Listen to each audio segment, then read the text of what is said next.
Bismillahirrahmanirrahim. This is your biology tutor Saad. Today we will discuss our next topic from chapter 16, that is sport in plants. Sport in plant को discuss करने से पहले ज़रा हम back की तरफ move करते हैं. जो हमने प्रीवियस लेक्चर जो मैंने आपके साथ शेयर किया था उसमें मैंने आपको बताया था स्टेम का बेसिक रोल क्या है. स्टेम एक एक्ट करता है सप्लाई लाइन के तौर पर. ये एक्ट करता है एज अ सपोर्टिंग ऑर्गन जो कि उस प्लांट को सपोर्ट करता है.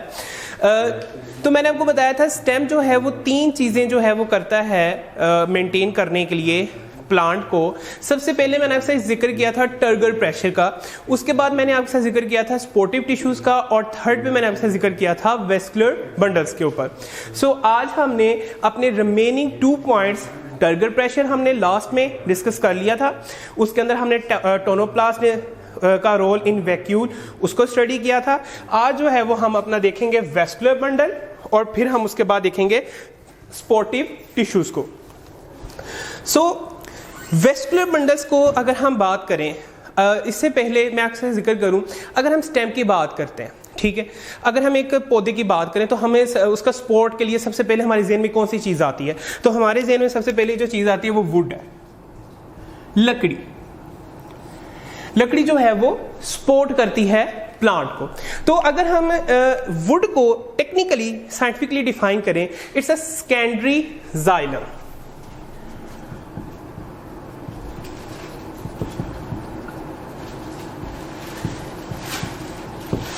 जो इसको हार्ड बनाती है और सपोर्ट के अंदर एड करती है, मदद करती है. वेस्कुलर बंडल्स के अंदर जाइलम और फ्लोएम जो है वो आ जाते हैं. In most terrestrial plant major mechanical stress is imposed by wind. अगर एक पौधा लेट्स सपोज स्टैंडिंग पोजीशन में है, वो खड़ा है, उसके ऊपर सबसे बड़ा स्ट्रेस क्या होगा? हवा. हवा तेज हो या बहुत ज्यादा तेज हो तो वो टूट ना जाए, वो गिर ना जाए. तो पौधे ने उसके ऊपर स्ट्रेस क्या आ गया? विंड, हवा. तो उससे उसको बचने के लिए वो क्या करेगा, ये सवाल पैदा होता है. तो बेटे उस मैकेनिकल स्ट्रेस से बचने के लिए स्टेम जो है must be able to resist, वो रेजिस्ट करे, उससे बच सके, अपने आप को बचाए और बेंडिंग से एवॉइड करे. ये उसका सबसे पहला प्राइम ऑब्जेक्टिव होगा. सो वो ये इसको कैसे परफॉर्म करेगा? वेस्कुलर बंडल्स जिनके अंदर जाइलम और फ्लोएम हो, पार्टिकुलरली जाइलम. जाइलम जिसके अंदर होगा वेस्कुलर बंडल्स, जाइलम, वो उसको टफ रखेगा, इनएक्सटेंसिबल, उसके अंदर लचक को आने नहीं देगा, उसको परफॉर्म करेगा उसका फंक्शन उसी तरीके से जैसे कि एक स्टील का रॉड है और कंक्रीट के तौर पर वो एक्ट करेगा.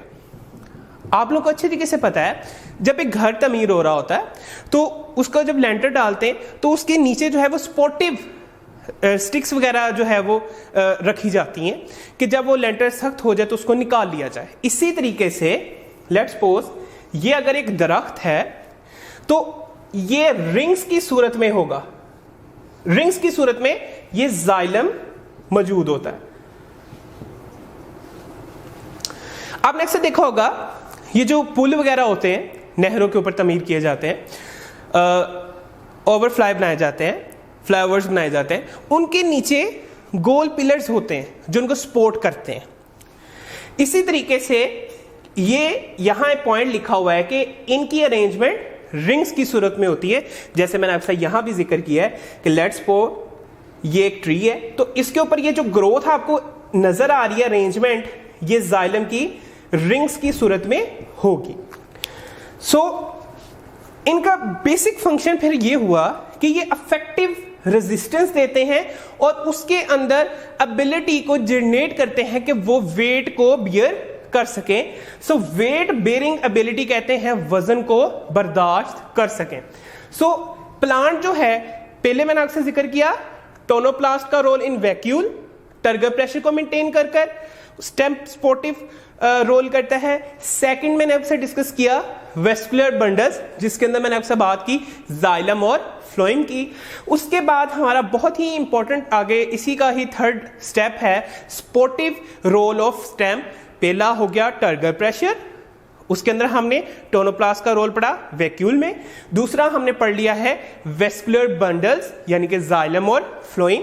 और तीसरा है हमारा most important sportive tissues. Sportive का नाम से जाहिर है मदद करने वाले टिश्यूज। सो बेटे इसके अंदर कोलन काइमेटस और स्क्लेरन काइमेटिक्स दो टिश्यूज के नाम मैंने आप सबने लिखे हैं। बेटे ये कोलन काइमेटिक्स और स्क्लेरन काइमेटिक्स। बेटे जो स्क्लेरन काइमेटिक्स हैं ये ज्यादा हार्ड होते हैं, ये ज्यादातर जाइलम में पाए जाते हैं। और कोलन काइमेटिक्स जो हैं ये कॉर्टेक्स में पाए जाते हैं। ये कम ये होते तो जरूर नहीं, ये भी सपोर्ट करते हैं और सख्त होते हैं, बट एज कंपेयर टू स्क्लेरन काइमा ये जरा कम होते हैं। इसकी रीजन क्या है? इसके अंदर लिग्निन ज्यादा मिकदार में होता है। लिग्निन एक ऑर्गेनिक कंपाउंड है और इसके अंदर रिलेटिवली लेस अमाउंट के अंदर होता है। So heavily lignified cells provide support. So अब हम एक एक कर आगे जो है वो मूव कर रहे हैं। सबसे पहला आ गया है स्क्लेरन काइमेटिस सेल। बेटे स्क्लेरन का जहां भी वर्ड आएगा इसका मतलब होगा हार्ड। सो बेटे इनके अंदर थिक सेकेंडरी वॉल है, यूजली इम्प्रेग्नेटेड विद लिग्निन। बेटे इम्प्रेग्नेटेड का मतलब होता है अंदर धसे होना, मौजूद होना। बेटे यहां एक वर्ड यूज हुआ है सेकेंडरी वॉल का। बेटे आपके साथ फर्स्ट ईयर के अंदर सेल वॉल के ऊपर डीपली डिस्कशन हुई है, जरा उसके कंसेप्ट को जरा हम रिकॉल करते हैं। बेटे बेसिकली सेल वॉल तीन मौजूद होती हैं। सबसे पहले को बोलते हैं प्राइमरी वॉल, उसके बाद दरमियान वाली को मिडल और फिर सेकेंडरी। बेटे यहां मैंने आपके सामने एक जनरलाइज दो सेल आपके सामने किए हैं, सेल आपके साथ ड्रॉ किया है। ये जो आपको नजर आ रही है इसको मिडल लेमिला कहते हैं। ये वाली जो वॉल है इसे प्राइमरी वॉल और ये वाली वॉल को हम कहते हैं सेकेंडरी वॉल। और इसके अंदर हमारा सेल है जिसको हम कह देते हैं प्रोटोप्लास्ट। बेटे प्रोटोप्लास्ट को प्रोटोप्लाज्म के साथ कंफ्यूज नहीं करना। प्रोटोप्लाज्म में साइटोप्लाज्म और न्यूक्लियस है और प्रोटोप्लास्ट में सेल मेम्ब्रेन, वॉल्स और ऑर्गेनेलिस तीनों आ जाएंगे। ठीक है, तो बेटे ये जो आपको इधर नजर आ रहा है अंदर इम्प्रेग्नेशन है, ये लिग्निन की है। लिग्निन की है। अब आपका सवाल पैदा होता है जहन में कि भाई लिग्निन है क्या चीज? बेटे लिग्निन जो है ये ऑर्गेनिक कंपाउंड है जो मेक करता है, जो बनाता है वॉल को टफ, सख्त बनाता है और हार्ड। बेटे स्क्लेरन काइमा सेल्स जो हैं ये मोस्टली लिविंग होते हैं। इनका प्राइमरी फंक्शन जो है सपोर्ट करना है पार्ट्स ऑफ द प्लांट्स को। सो बेटे अब बहुत अहम शॉर्ट क्वेश्चन हमारा यहां स्टार्ट होने लगा है। बेटे टाइप्स ऑफ स्क्लेरन काइमेटिस सेल्स या स्क्लेरन काइमा सेल्स। बेटे सबसे पहले है फाइबर्स। बेटे फाइबर ये एग्जामिनर यहां बहुत कंफ्यूज करता है, वो फाइबर की जगह इसका स्पेसिफिक नेम ट्रेकियस इस्तेमाल कर लेते हैं और बच्चे जो है वो मोस्टली कंफ्यूज हो जाते हैं। बेटे बेसिकली फाइबर जो है ये लॉन्ग होते हैं, सिलेंड्रिकल होते हैं, यानी कि ये इस तरीके से लॉन्ग, और लेट्स सपोज अगर ये बहुत सारे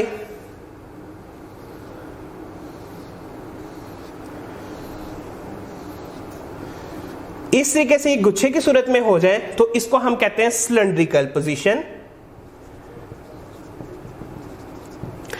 बेटे यहां ज्यादातर ये सॉलिड बंडल इस सूरत में या बंडल कैप्स दो नए टर्म्स हैं। ठीक है बेटे, लेट्स सपोज ये स्क्लेरन काइमा सेल्स है, तो फाइबर्स कहां मौजूद होंगे?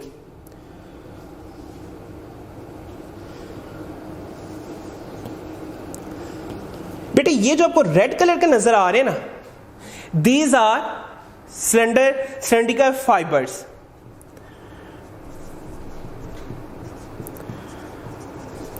बेटे एक वर्ड अब यहां रह गया है बंडल कैप। ये कौन सी पोजीशन होगी? बेटे इस तरीके से तो सेल्स हो ही हो। लेट्स सपोज ये सेल है, फाइबर सेल्स हैं, स्क्लेरेनकाइमा सेल्स हैं, इनके अंदर फाइबर तो मौजूद ही हैं, बट सम टाइम ये एक लेयर ऊपर की तरफ ऐसे बना लेते हैं, इनको कह देते हैं बंडल कैप। सो ये लॉन्ग पता लग गया आपको, यहां से ऐसे लॉन्ग होंगे, सिलेंड्रिकल इस तरीके से होंगे, या ये सॉलिड बंडल की सूरत में, या ये कैप की सूरत में मौजूद होंगे। सो बेटे ये बहुत ही अहम जो है वो शॉर्ट क्वेश्चन है आपका। सो बेटे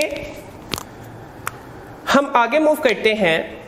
अगर हम इसकी स्पेसिफिक एग्जांपल को कोट करें तो बेटे सनफ्लावर के अंदर ये वेस्कुलर बंडल जो स्ट्रेंथन करते हैं इसको, इसके स्टेम को सॉलिड बंडल या बंडल कैप के जरिए। सो अब आपको यहां पता लग गया सॉलिड बंडल और बंडल कैप क्या चीज है। सो बच्चे आगे जो हमारा शॉर्ट क्वेश्चन है स्क्लेराइड्स का है, ये शॉर्टर होते हैं देन फाइबर। बेटे लेट्स सपोज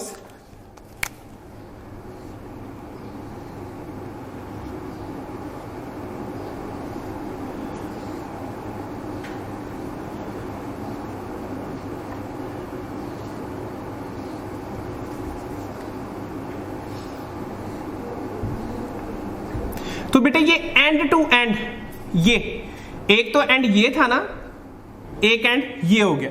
बेसिकली ये शॉर्टर देन फाइबर है। ये पाए जाते हैं एज अ ट्यूब।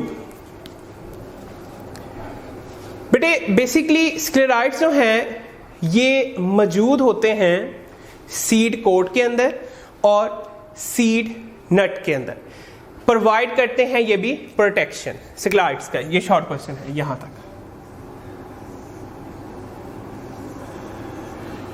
बच्चे यहां एक बात क्लियर करने की जरूरत है, सीड कोट और सीड नेट क्या है। बेटे आपने अक्सर देखा होगा जो गंदम का दाना है उसके ऊपर जो प्रोटेक्टिव कवरिंग है, वीट के सीड के ऊपर प्रोटेक्टिव कवरिंग है, उसका नाम है सीड कोट।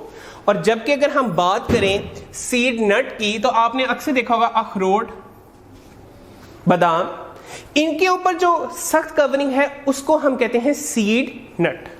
वो इसको क्या करते हैं, प्रोवाइड करते हैं प्रोटेक्शन। सो बेटे वेजल या ट्रेकिया, बेटे ये इसकी बेसिकली ये स्ट्रक्चर है जो मैं ऊपर गलती से मेंशन मैंने कर दी, जबकि ये बेसिकली इसकी स्ट्रक्चर की मैं बात कर रहा था कि ये लॉन्ग होते हैं इस तरीके से और ट्यूब लाइक होते हैं, और ये एंड टू एंड ज्वाइन किए होते हैं। लेट्स सपोज ये इसका एंड है और एक ये एंड है, ये एंड टू एंड ज्वाइन होते हैं। सो इसको हम वेसल कहते हैं या वेसल कहते हैं। बेटे उसके बाद हमारा है कोलन का मैटर सेल। बेटे ये रिलेटिवली ये एलोंगेटेड सेल्स है। मिसाल के तौर पर ये कैसे नजर आते हैं,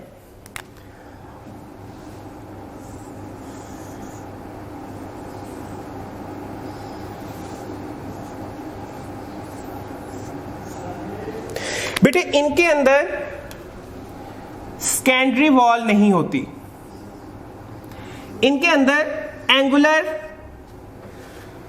थिकनिंग के लिए सेकेंडरी वॉल नहीं है बल्कि एंगुलर थिकनिंग है जिसके अंदर लिग्नन जो है वो मौजूद है। नॉन लिग्निफाइड प्राइमरी वॉल जिसे कह लें,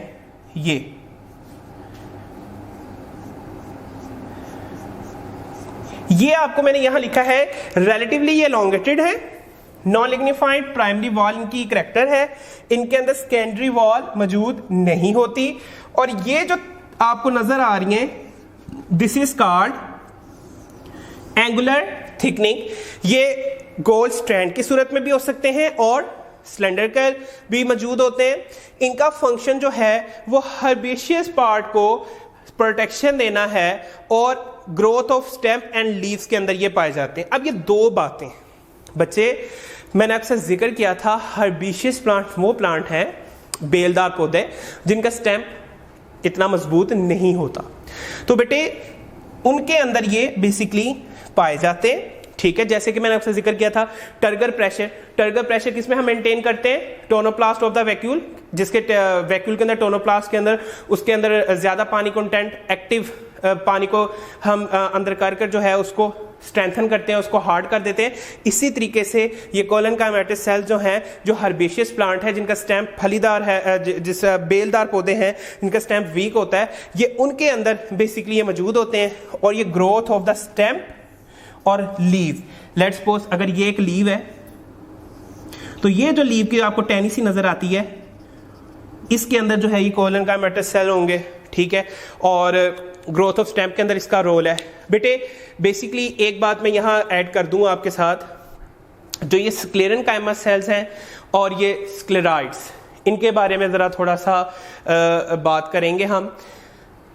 स्क्लेरेनकाइमस सेल्स बेटे बेसिकली ये एलोंगेट ज्यादा नहीं कर सकते, जबकि इसके बारे में बाद में बात करते हैं।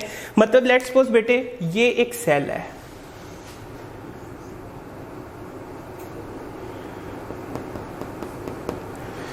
बेटे इसकी स्पेस जो है ये लिग्नेंट से भरी हुई है, ये सेल अपना काम करने के बाद डेड हो जाता है। तो इसका मतलब क्या, ये सारा मटेरियल इसका प्लांट का ऐसे ज़ाया हो जाएगा? नहीं बेटे, एक दफ़ा लेंटर के अंदर से वो स्टिक्स निकाल लिए जाएं तो लेंटर कायम रहता है वहाँ, क्योंकि उसको वो स्ट्रेंथन हो चुका होता है। इसी तरीके से ये लिग्नेंट की वैसे स्ट्रेंथनिंग का काम ज़रूर करते हैं, बट ये एलोंगेट नहीं कर सकते। इसी तरीके से इसको बाद में देखते हैं। अगर मैं कोलनकाइमेटस सेल की जो मैंने एक टर्म छोड़ दी थी, रिलेटिवली एलोंगेटेड सेल, मतलब ये कि ये एलोंगेट कर सकते हैं क्योंकि ये इलास्टिक हैं थोड़े, इस वजह से ये एलोंगेशन के अंदर अपना काम कर सकते हैं। सो बेटे जो ये स्क्लेराइड्स हैं बेसिकली ये, अगर मैं इसकी स्ट्रक्चर यहां ड्रा करूं आपके सामने,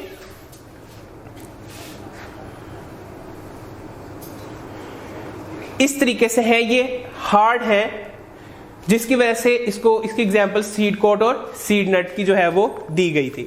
तो बच्चे आज हमने क्या सीखा है, आज हमने स्पोर्ट के बारे में बात की है, वेस्कुलर बंडल के बारे में बात की है, हमने उसके बाद बात की है अपना कैसे वेस्कुलर बंडल जो है वो स्पोर्टिव रोल पे करते हैं। उसके बाद हमने बात की स्पोर्टिव टिश्यूज़ की, फिर स्पोर्टिव टिश्यूज़ के अंदर हमने टिश्यूज़ को देखा, कोलनकाइमेटस सेल्स को देखा, स्क्लेरन को देखा, फिर उसके बाद हमने स्क्लेरनकाइमेटस सेल्स को डिटेल से डिस्कस किया है, उसके अंदर उसकी टाइप्स को देखा है। उसके बाद हमने आगे मूव करते हुए कोलनकाइमेटस सेल्स को देखा, फिर उसके बारे में डिटेल पढ़ा हमने। तो ये था आज के लिए हमारा, इंशाल्लाह आपको समझ आ गई होगी। और आज के लिए इतना ही, इंशाल्लाह मिलते हैं नेक्स्ट लेक्चर में। अल्लाह हाफिज़।